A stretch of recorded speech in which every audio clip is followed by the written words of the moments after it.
this episode's going to be a mix of that, I think, and just like really raw and real on emotions and real just things that sellers deal with.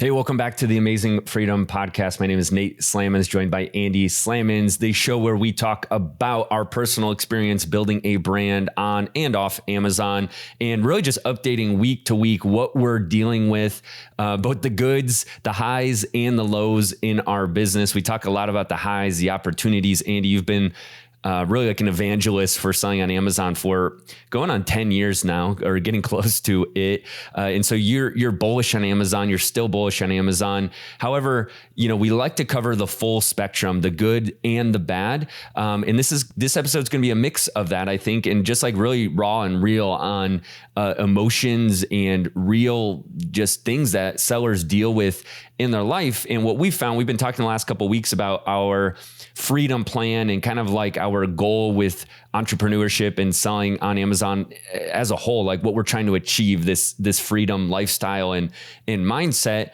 And this talk kind of goes along with that. And what we're talking about is really like a mental model around how to deal with challenges, both in your business and your life. So you can think of this maybe as like a framework or a mental model of when you experience some kind of challenge, you could either just wing it and just kind of, feel it as it comes and just do what seems best. Or you can really try to take a step-by-step approach of like a proven model that has worked in the past for you. And Andy, I know you have one that you've heard from John recently that you've kind of maybe unknowingly applied yourself in the past, but just to package it in like a way that you think through so that the next time you experience a kind of emotional roller coaster in life or your business, you can work through it in this way. And so we're going to tie just some real examples in our business and personal lives to how we're trying to approach these ups and downs. And so Andy, walk us through this mental model of taking life's challenges head on, how you're facing that. Yeah, so this was something we heard at our Tribe 7 conference, which, by the way, we have Tribe 8 coming up. That is our Amazon Seller Tribe coaching. If you haven't signed up for that, I'm telling you, it is life-changing. It can grow your business 10x. So make sure you check that out. But this was a simple message John McGee shared at Tribe 7 in Springfield, Missouri, about 4 or 5 months ago. And these were all principles, all kind of mental models, Nate, that I've carried in my life really since I was in high school, but I had never heard it before in these 4 simple terms. And so I'm really excited to be able to share this, because this message that John shared, it was literally life-changing for me. And a day hasn't gone by where I haven't reflected on these 4 simple principles that John shared that we're going to share here today. And these are 4 principles that not only can transform the way that you build your business, but it can actually transform your life. I know it has for me. 4 principles are really simple. And I know we're going to unpack these. The first one is that God's in control, right? Those are 4 simple words, but when you take them to heart and you realize that, and we'll unpack it, it is super powerful. The second one is, again, these are all principles surrounded by when, there's a famous commercial called Life Comes at You Fast. And so we all, right, are living on this earth. We're all humans, and life at times comes at you fast. And so these 4 principles are ones that I lean into literally every single morning. When I wake up, Nate, now, I think about these 4 principles and I say, you know what? No matter what happens to me today, I'm going to lean into these. So the first one is God's in control. Second one is it's all going to work out, maybe even better. So that's about keeping hope, right? The third one is we're not going to blame each other, right? In times of stress, a lot of times folks, again, if they don't have proper mental models, if they don't have steps like these, all of a sudden the fingers come out and the blame starts to go. So we're not going to blame each other. The fourth one is, again, when life comes at you fast, what are we going to do? We're going to take the next wise step. Those 4 principles that he shared, again, I feel like I've been living them in my life really since high school, but he put them in that nice package. So Nate, I'm excited today to really unpack these, and I think it's going to be extremely helpful for all the folks that listen here.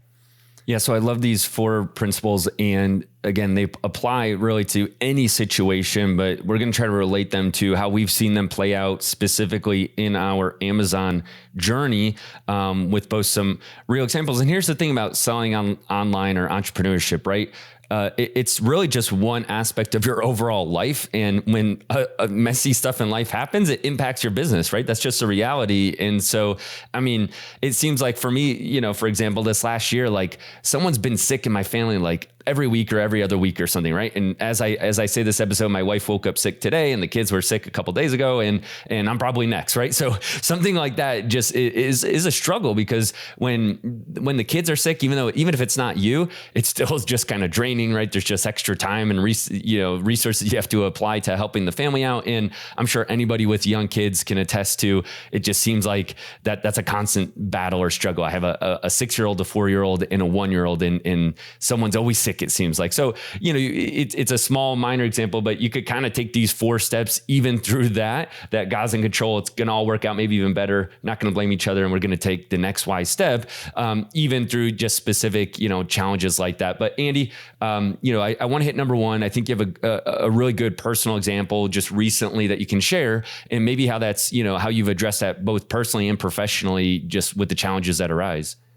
Yeah, sure. Absolutely. So I have a few with this first one, right? And they're going to be a few personal as well as business. And that's always the challenge, whether you are an entrepreneur or you're full-time, or maybe you have a full-time job and you're doing Amazon on the side as a side hustle.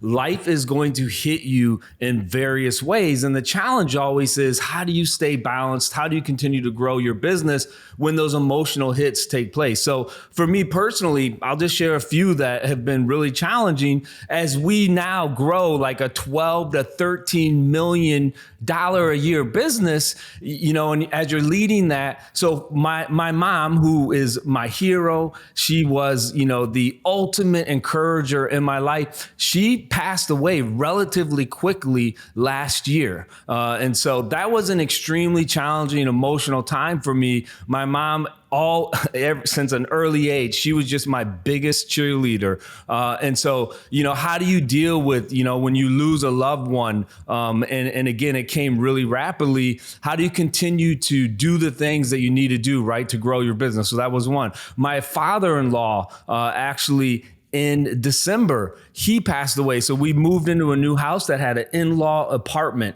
And we did that purposely because my wife's dad moved in with us, and he lived with us for 3 or 4 months. And then suddenly, out of the blue, he was perfectly healthy. He passed away. So how do you deal with that kind of challenge, right? Again, and keep your business moving. And then one of the most difficult things that I've really had to deal with in my personal life, we have 2 children. My daughter's a junior in high school. My son was a junior in high school last year. And all of a sudden he came home and he shared with us that he got his girlfriend pregnant, and his girlfriend was only 15 years old. So that was a huge hit in the gut, extremely challenging time that my wife and I had to go through with my son.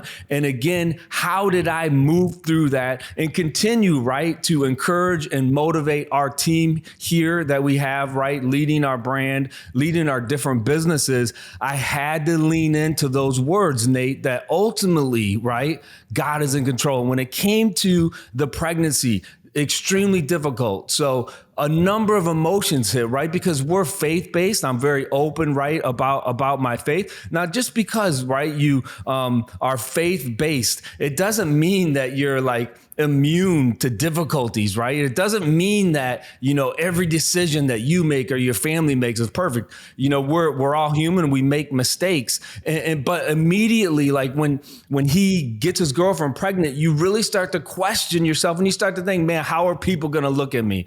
Is my testimony, right, about my faith in God, is it no good anymore? And really, you can't give in to those kind of negative thoughts.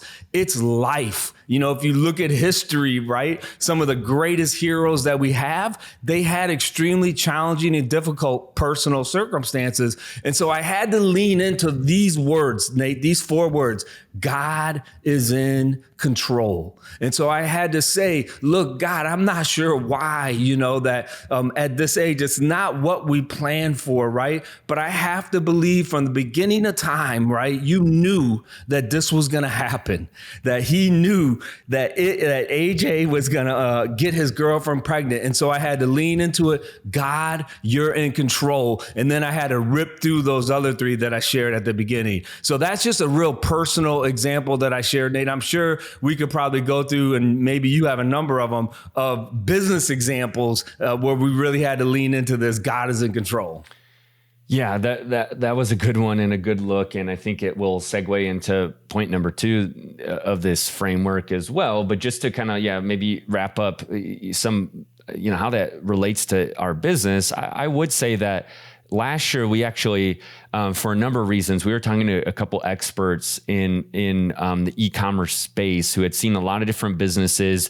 And one thing that was a little discouraging for us all last year is it's no secret, right, that most e-commerce businesses saw a COVID bump where sales increased in 2020 and 2021. Everybody was at home shopping more. I think we've talked about it on the show. Most Amazon businesses accelerated during that period, and we were no exception. We saw tremendous growth in 2020, but it was a little bit of a test of a mental test last year, because we had some experts who looked at our business, and we were talking with them for a number of different reasons. And they said, hey, you guys have seen some good growth, but it basically was a fluke. We think you guys, got really lucky, was I think the words that were used. You got really lucky. And they didn't say it in a, I don't think like in a aggressively like making fun of us way, but it did kind of come off personally like that, because we're like, what do you mean we got lucky? We've been working on our Amazon businesses since 2013, right? It's not like we stepped into this in 2020 and all of a sudden,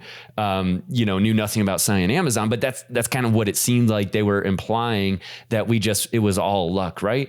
And I think there was some self-doubt that comes from that, right? The same way that you just said that you had some self-doubt about your testimony, maybe with what happened to you recently, or what happened with your family recently.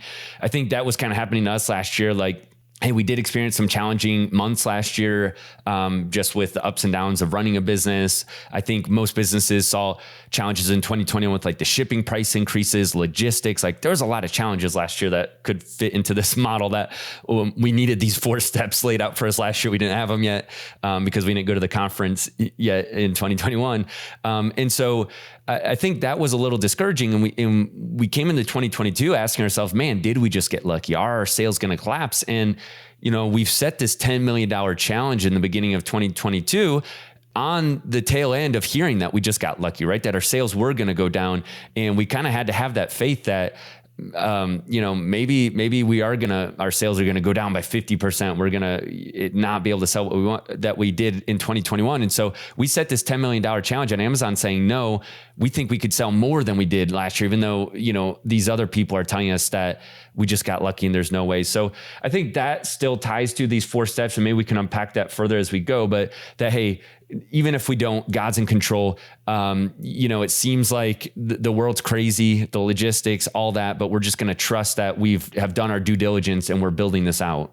So I think, though, on that, we can lead to point number 2. And I think this ties to both the last things we said, both with your family situation, that, hey, it's going to all work out, maybe even better. You got to keep that hope. My parents went through a similar situation that AJ is with my older brother, right? And, years down the road, obviously, and you already know this, but it's hard in the moment to say, like, obviously my older brother is like, my parents are, they would not do it any differently, right? To change the way that the family worked out. And so obviously in that type of personal situation, it's hard in the moment, but you can look ahead and say, what would my 80-year-old self say about my grandchild coming, right? And you're going to easily say, hey, this is a great blessing.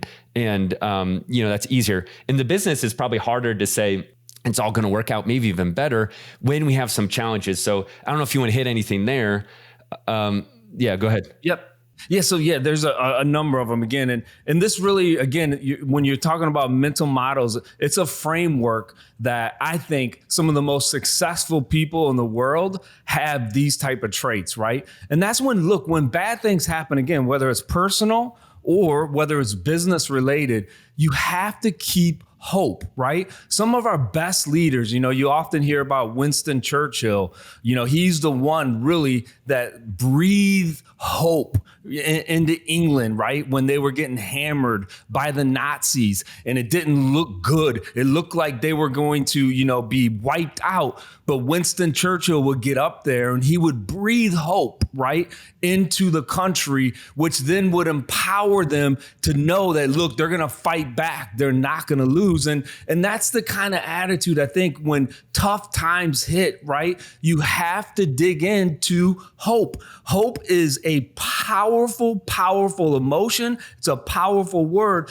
And so there's a number of them for business. I often share the story. When I first started, one of my first private label products, Nate, I set up a promo code that went wild. I had $10,000 worth of inventory at Amazon. I set it up at like 12 midnight, woke up at 3 a.m. in a panic because at that time you could set up promo codes that would get spread if you didn't set them up right and you would lose all your inventory. Well, sure enough, 3 a.m. I woke up, all of my inventory, 10,000 units were gone, which resulted in about a $12,000 to $13,000 loss on my first private label product. I was so sick. I went to the toilet and I started vomiting. I just quit my full-time job, had gone into Amazon. My wife, she woke up with me. She was like, "What's going on? What's wrong with you, Andy? Why are you panicking?" And I'm like, "Babe, I just lost us $13,000.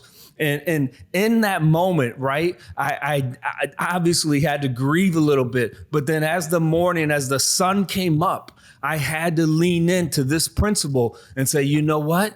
Look, this is bad, but it could work out even better. And here's the way I think that situation worked out to be even better. I learned early on, right, in our private labeling experience, Nate, that when you set up promo codes, you better be careful. And guess what? Later down the road, we set up promo codes that had we lost that inventory, we literally could have lost hundreds of thousands of dollars. So how did that work out even better? It hurt at the time, but I'm glad I learned that lesson at a $10,000 level, right? Over losing $100,000 or $200,000. Like we have a really good friend on Super Bowl Sunday. He lost $400,000 by setting up a promo code wrong. Can you believe that? You know that story, right, Nate? Yeah, I remember when that happened, and that's exactly what I was going to reference before you said. I was going to say we knew someone that lost hundreds of thousands, and yeah, that could have been you later on if you wouldn't have made that mistake. And you came away with a really good story that you can tell for the rest of your life about how. And I was the number one seller in home and kitchen. Yeah, yeah. So you have that. Yeah, that's your claim to fame. You were number one for a day. And I think, and maybe we'll come back to this point, but I think that leads really good into point number 3 that. We're not going to blame each other, because I've heard you say this before. I mean, you were throwing up in the toilet, beating yourself up, and your wife, Deanna, could have came along and beat you up even more and probably, twisted the knife or whatever, right, that was in you. And so I think, I think that's a really good step. So maybe just walk through that and what that meant to see that kind of early encouragement where you were full-time, and it could have been like, man, you need to go back and get your job because clearly you can't make this work or something, right? Yeah, well, in times of stress, right? That's often the time where we blame each other. When you experience those highly emotional events in your life, like I just shared, with my son when he got his girlfriend pregnant, you oftentimes can allow words to come out of your mouth that can be extremely damaging that you can never, ever take back, right? And so in those times, we have to recognize, right, when those events hit in our life, when you lose $13,000, you cannot speak rashly, and you have to really control your emotions because they are going to even out. And again, you have to lean into that. Like, look, this is bad. It hurts. but I gotta believe that it may work out even better, right? That's where hope comes in. And so don't blame whether it's your family. And oftentimes, unfortunately, the folks that love us the most, many times we're the hardest on them. And that shouldn't be, right? We really need to be the most encouraging to those that we're the closest to. So we just gotta always remember when those hard times hit, whether it's in personal life or it's in business. And man, we've had many times in business. I have a great example about not blaming. So our top selling product, I believe this was in 2020, the 3PL we used mislabeled a shipment of about 300 units. So remember, this is our top selling unit. I think at the time we were selling $15,000 a day of this product. Well, the 3PL mislabeled. So now we have 300 units that are in Amazon. They start getting sold as another product. Well, what happens is that Amazon negative rate starts to go up, and we were about to get that listing shut down. Now, this is a great 3PL. We have a phenomenal relationship with them. They've just been tremendous partner, right, in working with us. In that moment, right, Nate, we could have been really upset.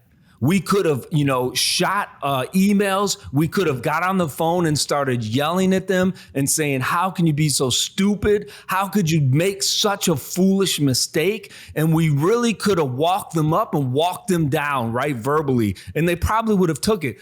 But that's not the right thing, right? Because they had been a great partner. And so what did we do? We immediately started doing what number 4 is, and which is we're going to take the next wise step. We didn't blame them, did we? We just took the next wise step. I'll say on this, not that it's the reason, but earlier that year, we probably had made, I can't even put a dollar amount on it off the top of my head, but probably easily $50,000 of profit extra because of some things that this 3PL strategically helped us do that another 3PL probably wouldn't be willing to have done. So again, not that that's the reason why only, but like you said, they had been a good partner. So I think we needed to take the big picture in hand and say, hey, is this we're saying we're going to switch 3PLs because you can't handle clearly this, right? And I think we had to take that next wise step of saying, well, how do we address this? And I mean, there's tons of examples. I will say, we've been partners for many years now, and there's been some challenges obviously along the way, but I can't think of too many scenarios where we've blamed each other, at least openly blamed each other in like a verbal confrontation, where both of us have made mistakes obviously along the way. And I don't think we have. So, if you're in a partnership, obviously getting into a blame game is probably one of the easiest ways to unravel a partnership. And I think going through these steps just would be smart, because you're definitely going to have opportunities. I actually think of another scenario, Andy, and it kind of ties back to your $13,000 loss. Something that's kind of funny is as you grow in business, the gains and the losses both just get bigger over time. And it's like, now we lose $13,000. It's like not even that much money. Like last year, we had to destroy a whole container worth of product that was like $45,000. That was one thing last year because we didn't do a good enough quality assurance check basically in China. $45,000 down the drain. And we were kind of just like, just get rid of it, because it's making us, it's stressing us out. So just get rid of it. And so that happened last year. We have a scenario this year that's probably going to cost us $150,000 due to some mistakes that we both made, or, like whatever our business made. And again, we could get into a blaming match, but, we really haven't. We're just kind of trying to take it in stride. So the dollar amounts gets bigger. I was listening to a podcast just this morning of a guy who's very successful. I think a billionaire at this point, or owns his companies are worth over $1 billion. And he talks about how he started a couple companies. One he lost $10 million on early on. He started a pizza shop, and it lost $1 million. And he's basically like, he called it like, him and his partner will stick the fork in the electric socket sometimes, and they'll learn what's like a good and a bad idea through practice. So it sounded like they didn't blame each other though. Because they had a partnership too. They were basically just took the mindset, hey, we're going to lose money sometimes, but we're going to learn a lot as well. So we definitely have a couple scenarios just recently where we've lost lots of money. And it's not fun. It's not like we try to do it on purpose, obviously. But we say, hey, we're not going to blame each other, and we're going to keep taking that next wise step, number 4 there, to make it right or learn from it. And let me just share one verse. If you know Nate and I, you know that we both believe in the Bible. We think the Bible is just a tremendous roadmap on how to live life. And there's a verse, it's Proverbs 29:11. It says, the fool gives space for his anger. So again, staying on that number 3, that's what happens, right? When life comes at you fast, don't be a fool and react emotionally and give space for your anger. Give yourself some margin, some time, right, before you respond, and don't play the blame game. Yeah. And I just want to tie these up with just one more example from our own business. Again, we set this $10 million challenge after being told that we were lucky and that it was a fluke and we couldn't repeat years of success basically with the brand. And we set that $10 million challenge earlier this year. And then soon after, one of our top 3 to 5 selling products got restricted for what we feel like was a very weird, bogus reason, but it ended up getting restricted and we couldn't sell it for a time period. And it hurt. I mean, this was one of our best selling products for the past couple of years, and we no longer were able to sell it. And so we kind of had to go through this 4 checklist framework that we've been talking about here of God's in control. It's going to work out maybe even better, not going to blame each other, and we're going to take the next wise step. But that was very challenging. And so just to kind of tie this up with point number 4, that we're going to take the next wise step, we have had to take a bunch of steps since then. And we are really focusing more on what our brand really is, who our customer avatar is, where we see the brand in 3 to 5 years from now. And so we're still in the thick of this. So going back to point number 2, it's all going to work out maybe even better. We're still in the kind of hopeful part of that because right now we're just losing money, it seems like. So I can't necessarily say like why it's going to work out better, but I already can see a couple reasons how it could. We're focusing in some niche. We launched a new niche as part of our 10 million challenge. We have this 1 million new product line niche. And I don't think we would have launched that or spent as much time on that if we would have kept that other product that did get restricted. And so that's one way where I'm keeping the faith. I'm going to say, hey, 3 years from now, that niche is going to end up being bigger than this original product that went down was. And I can see that being one path. And even if it doesn't work out that way, who knows, maybe 30 years from now, there's another reason why it's going to work out even better. But we've had to take a lot of next steps, which just mean like working with our suppliers different way, investing in some other product resources, just cutting losses in some areas like we've talked about. So sometimes the next step is just like painful, but it's one thing we've looked at this year is keeping our top products. Steve's calling them now our new VP of Ops, and pruning out some of our lowers, right? And sometimes that's taking the next wise step, focusing in on what's working, what's not working. Anything else you would say, Andy, on that, taking the next wise step to tie up kind of what you've seen in these scenarios of your life and business? Yeah, no, I'll just end, I was actually in our warehouse yesterday, working with my son, who, the one I referenced at the beginning of the podcast, he's been working in our warehouse this summer, and he was feeling a little down, you can imagine being 17. So he's going into his senior season. His wife, now they are married. She's going into her junior year at high school. And, I think he was kind of feeling a little bit of regret. And at times, regret's never a good place to be. And so, he was kind of in his, so there's a phrase that young people use now. Like if somebody's down a little bit, they'll say, oh man, you're in your feelings, aren't you? And so that's kind of what he was. AJ was a little bit in his feelings. And so I ripped through again, these principles. And I say, AJ, these are the 4 principles you need to live your life by. These are the ones that I'm living my life by. And so what's done is done, right?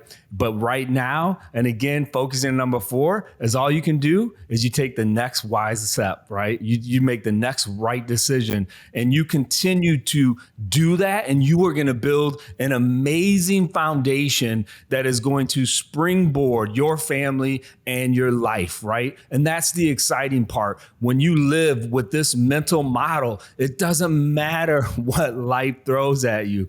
Hurricanes can come, right? Your house, like my house, it caught fire. So there was over $150,000 worth of damage. And this was in the first year that I went full-time on Amazon. I lost a lot of inventory. Life came at me fast, but you know what? I leaned into these 4 principles. And now, again, super thankful, super appreciative. We both, we run 12 to $13 million businesses. So use these principles, folks that are listening to this. Super powerful. God's in control. It's all going to work out, maybe even better. We're not going to blame each other, and we're going to take the next wise step. Hopefully you can take that, maybe morph it to what applies for you, but it's been helpful to use this exact framework. We've seen it even just this year since we heard that talk from John. Andy, thanks for sharing some of the personal stories. Hopefully, if you're listening or one person listening, this will help them to see how they can apply this to their life and keep going, taking that next wise step in your business. If you haven't yet, sign up to be an Amazing Freedom Insider at amazingfreedom.com/insider. Sign us off, Andy. Look, I just want to say again that these principles that you just heard, we heard them at our Tribe 7 meetup. We have a Tribe 8 Seller Tribe coaching coming up. If you are not part of it, I'm telling you folks, it is absolutely life changing.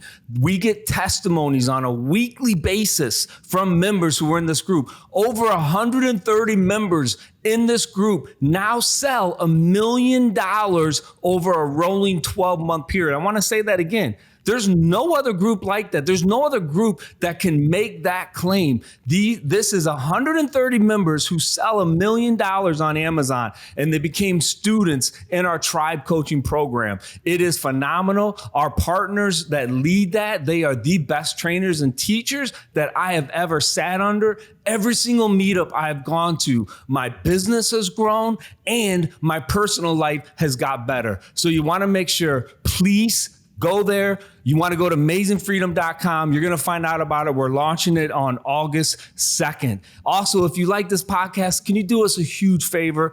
Can you hit the like button? Can you share? If you're listening to it on Apple, if you could give us a review, that would mean so much to us. And if you do that and you send me a personal message on Facebook, I'm on Facebook a lot, I promise you, I will give you a special gift just from me. All right. So make sure you do that. Thanks, Nate.